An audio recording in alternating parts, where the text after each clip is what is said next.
For weeks, I sensed tension building in our home, subtle and sharp like the edge of a knife.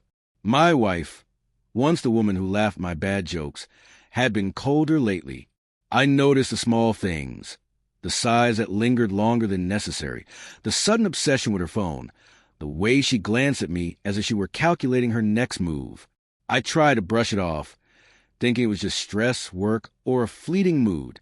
But something in her behavior hinted at a deeper unrest, a silent rebellion I couldn't yet define. Then the invitation arrived.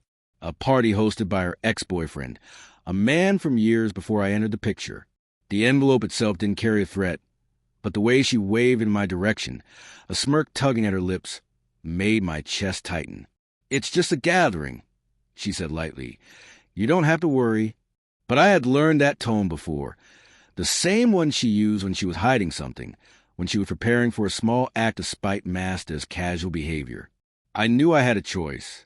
I could confront her, demand honesty, risk a fight, or I could remain calm and observe, biding my time. Experience had taught me that the second path, though quieter, often revealed the true character of a person more clearly than confrontation ever could. So I nodded, agreed, and even offered a faint smile, hiding the storm gathering beneath my calm exterior. The night of the party arrived.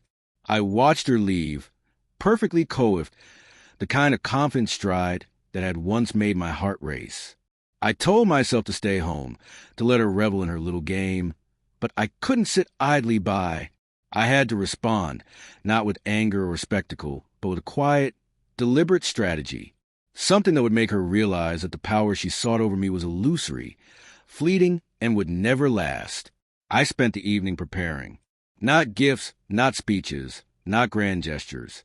No, I focused on the subtle things, the kind of preparation that, when revealed, hits harder because it was invisible, patient, and calculated.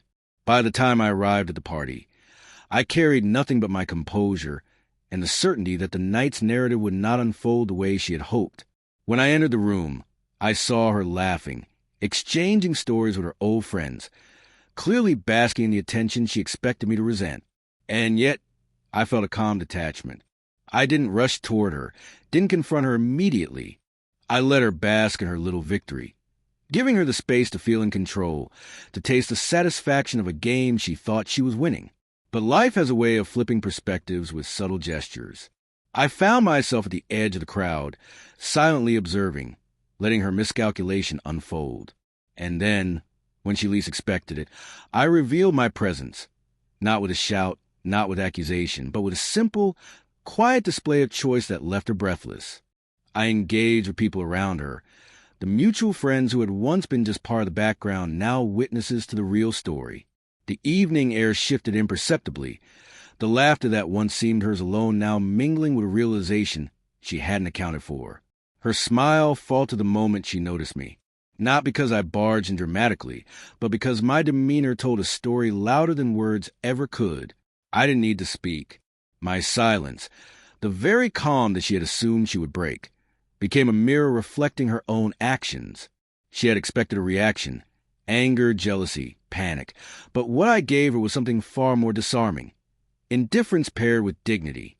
Minutes later, a conversation she hadn't rehearsed began.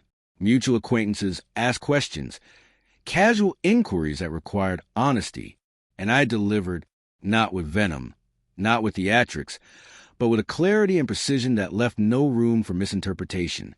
Every word, measured in calm, highlighted the contrast between expectation and reality. She had prepared for a game, but the board had changed entirely. I watched as her confidence wavered, the smirk fading from her lips. The energy in the room subtly shifted. People who had once laughed at her charm now saw the tension she had orchestrated. Her act of spite, designed to provoke and embarrass, had backfired in the quietest, most potent way imaginable. By the end of the evening, she was speechless, not because I had shouted or humiliated her, but because my composure had spoken louder than any words she could muster. Walking home, I felt the weight of the night lift from my shoulders. The sense of betrayal was still there, yes, but it was tempered by clarity. I understood the truth about her intentions, about the type of person she was when her ego led her to petty schemes. And in that understanding, I found empowerment, not revenge, not vindication, just a quiet knowledge that I had remained true to myself while she revealed herself fully. By the time I reached home, my phone buzzed with tentative messages, apologies that arrived too late, explanations that could not undo the evening. I read them once, then set the phone aside.